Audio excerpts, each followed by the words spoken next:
네, 어서 오세요. 장연구소의 장엘리입니다. 함께 또 진행을 도와줄 장유진 캐스터 자리해 주셨습니다. 어서 오세요. 네, 안녕하세요. 캐스터 장유진입니다. 네, 장유진 캐스터 간밤에 혹시 어떤 꿈 꾸셨는지 물어봐도 될까요? 간밤에 꿈을 꾸지 못하고 네. 기절하듯 잠들었습니다. 아, 그랬군요. 네, 요즘에 날씨가 좀 이렇게 뭐라 그럴까 습도가 높잖아요. 네. 그러다 보니까 잠을 설치시는 분도 계시고 너무 피곤해가지고 바로 그냥 잠들어 버리는 분도 많다고 하더라고요. 네, 건강에 좀 유의를 하셔야 될 것 같습니다. 이렇게 습도가 높은 날에는 아무래도 이제 세균도 더 많이 번식을 하잖아요. 우리 앞서서 아마존 관련해서 바이러스 구충제 얘기를 좀 했는데 이런 날씨에 대한 또 내 기분도 좀 컨트롤 좀 잘 하셔야 될 것 같습니다. 우리 간밤에 뉴욕 증시는 좀 소폭 하락하면서 마감을 했는데요. 어떤 이유에서 하락하면서 마감을 했는지 장유진 캐스터가 자세히 좀 전해드리도록 하겠습니다. 어떻게 마감을 했을까요? 네, 3대 지수 모두 약한 모습을 보였습니다. 아무래도 발표된 지표가 조금 부진하게 나온 탓이 컸는데요. 하지만 그래도 시총 상위 종목 중에서 저희가 잠시 후에 보여드리겠지만 아마존은 조금 상승을 하면서 그래도 하락폭을 조금은 줄여내는 모습을 보였습니다. 지금 살펴보시면 그래도 나스닥 지수가 약보합권에서 마감하면서 하락폭이 가장 적었고요. 그리고 S&P 500 지수가 0.13% 하락하는 모습을 보였습니다. 네, 다우지수도 소폭 하락하면서 35,300선에서 마감을 했습니다. 간밤에 뉴욕 증시 살펴보면은 미국의 6월 주택가격 상승률이 역대 최고치를 기록을 했다는 소식이 함께 전해졌죠. 그러다 보니까 그동안에 지지부진했던 리얼 에스테이트, 내 부동산 관련주들이 굉장히 큰 폭으로 움직이는 흐름을 좀 보여줬습니다. 어떤 섹터에서 가장 큰 움직임을 가져갔는지 우리 맵을 통해서 함께 좀 살펴보도록 하겠습니다. 네, 지금 전반적으로 살펴보시면 붉은색과 초록색이 섞여 있는 가운데 약간 어두운 톤들이 좀 많이 보이고 있습니다. 네. 큰 폭의 흐름이 없다는 뜻이고요. 이어서 바 차트를 통해서 살펴보겠습니다. 네, 바 차트를 통해 살펴보시면 지금 소비순환 섹터와 부동산이 가장 상승세를 이끌었다라는 점을 확인하실 수가 있습니다. 앞서 말씀해주신 그런 이유에서 좀 움직였고요. 이어서 좀 약한 섹터로는 기초소재와 테크 그리고 에너지 섹터가 약한 모습을 보였습니다. 그래서 11개 섹터 중에서는 3개의 섹터가 상승하고 4개는 하락 그리고 4개의 섹터는 보합권에 머무는 모습을 보였습니다. 네, 조금은 아쉬운 색깔이기는 하지만 그래도 상승한 흐름을 가져간 섹터도 있다는 거 확인을 좀 해보셨습니다. 간밤에 또 국제유가도 소폭 하락을 하면서 68달러 선에서 마감을 했는데요. 어떤 또 섹터별로 또 종목별로 좀 확인을 해보도록 하죠. 맵으로 다시 돌아가 볼까요? 네, 다시 소비순환재 섹터를 살펴보도록 하겠습니다. 간밤에 가장 큰 상승세를 가져간 섹터였는데요. 그중에서도 종목별로는 조금 엇갈리고 있지만 아마존이 상승세를 이끌었다는 점을 확인하실 수가 있습니다. 특별한 호재가 없었는데도 그래도 대장주 중에서도 가장 좋은 성적을 보였는데요. 주가는 1%대의 강세 속에 3,470달러 선에 거래를 마쳤습니다. 그래서 아마존은 현재 4거래일 연속 강세를 보여주고 있습니다. 네, 어떻게 보면 구충제 사건이 있었음에도 불구하고 녹색을 켜고 있는 아마존을 확인해 보실 수가 있습니다.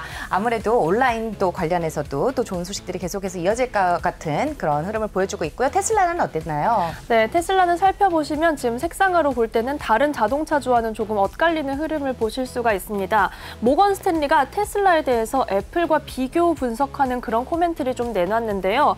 애플이 아이폰을 시작으로 기업을 점점 확대해 나갔듯이 테슬라도 자동차라는 것은 이 어떤 기업의 저력을 넓히기 위함이다. 그리고 자동차 기업이 아닌 앞으로는 IT 기업으로 인식되어야 된다라는 코멘트를 내놨습니다. 테슬라 어제는 저희가 반도체 공정도 좀 우수하다라는 소식을 전해드린 바가 있는데요. 테슬라 소폭의 강세 속에서 735달러 선에 거래를 마쳤습니다. 네, 이어서 우리 항상 또 상승률 주도했던 기술주들도 함께 확인을 해볼 텐데요. 우리 그중에서도 대장주죠. 어제는 초록색 애플이었는데 오늘은 빨간 애플입니다. 좋지 않은 흐름을 가져간 것 같아요. 맞습니다. 어제는 주가가 3%대의 탄력을 받는 모습을 보였는데 간밤에는 소폭의 약세를 보였습니다. 우선 애플워치의 생산이 지연됐다라는 소식이 전해져 있는데요. 복잡한 디자인 때문에 조금 생산이 늦어지고 있다라는 소식이 있습니다. 물론 번스타인이 앞으로 애플카 등 전기차 시장에서의 긍정적 전망을 내놓기는 했지만 상당히 장기적인 전망이라서 주가에 영향을 미치지는 못했고요. 애플은 정규장에서 151달러 선에 거래를 마쳤습니다. 네, 아무래도 국제유가가 또 하락을 하면서 또 다양한 이슈들이 있었음에도 불구하고 국제유가와 에너지주 확인해보지 않을 수가 없을 것 같습니다. 에너지주는 어땠나요? 네, 에너지주도 지금 붉은색의 빨간불을 켜내면서 11개 섹터 중에서도 거의 한 뒤에서 3등 정도를 차지하는 모습을 보였는데요. 특히 대장주 엑슨모빌과 쉐브론이 1%대의 약세를 가져갔습니다. 엑슨모빌 1%대의 약세 속에 54달러 선에서 거래를 마쳤고요. 이어서 쉐브론도 확인해 보시면 1%대의 약세 속에서 96달러 선에 거래를 마쳤습니다. 네, 이어서 금융주도 함께 좀 확인을 해보도록 하겠습니다. 우리 또 어제는 금융주들이 그렇게 좋지 않은 흐름을 가져갔지만 페이팔만 좋은 흐름을 가져갔었는데요. 오늘 금융주는 어땠는지 함께 확인해 보시죠.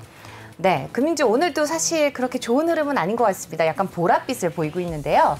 맞습니다. 우선 JP모건과 뱅크 오브 아메리카 그리고 웰스파고까지 3개의 종목을 살펴볼 텐데요. JP모건은 소폭의 약세 속에서 159달러 선의 거래를 마쳤습니다. 하지만 뱅크 오브 아메리카는 반대로 소폭의 강세를 보였는데요. 41달러 선의 거래를 마쳤습니다.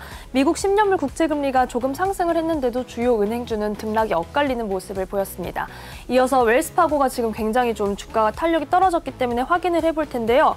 블룸버그가 웰스파고에 대해서 과거 5년 전에 있었던 유령 계좌 스캔들에 대한 배상금의 지급이 늦어지고 있다라고 보도를 하면서 이렇게 주가가 탄력을 잃었습니다. 그래서 정규장에서는 45달러 선에서 거래를 마쳤습니다. 네, 뭐 UBS에 관련한 소식도 있었죠? 네, 줌비디오에 대해서 UBS가 의견을 내놨는데요. 네, 지금 현재 주문 맵에서는 확인이 되지 않지만 줌비디오에 대한 가입자의 해지가 증가하고 있어서 이에 대해서 좀 목표가를 하향하는 소식이 있었습니다. 그래서 목표가를 이전에 345달러로 제시를 했는데 315달러 선으로 하향했다라는 소식이 전해져 있습니다. 줌비디오라고 하면 우리가 화상회의를 할 때 쓰는 그 줌인 거죠? 네, 맞습니다. 저 같은 경우는 아직도 굉장히 온라인으로 할 때 굉장히 많이 사용을 하고 있는데 가입자가 줄었다는 소식에 굉장히 또 영향을 받은 것 같습니다.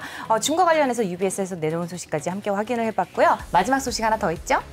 네, 그러면 저희가 나이키를 한번 확인을 해보도록 하겠습니다. 네, 굉장히 빨간불을 켜고 있어요. 네, 나이키는 이제 소비순환제 중에서도 가장 좀 탄력을 잃는 모습을 보였는데요. 벤진가가 나이키에 대해서 나이키와 언더아머, 소브랜드가 등장하면서 좀 경쟁이 심화되고 있다라고 이렇게 언급을 했습니다.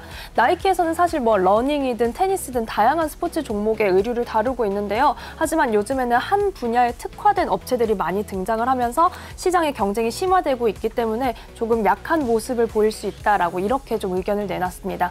나이키는 2% 가까운 약세 속에서 정규장에서 164달러 선의 거래를 마쳤습니다. 네, 나이키까지 확인을 해봤습니다. 사실 우리가 요즘에 가장 많이 관심 있는 게 바로 우주여행이 아닐까라는 생각이 잠깐 드는데 버진 갤럭틱 소식도 있죠?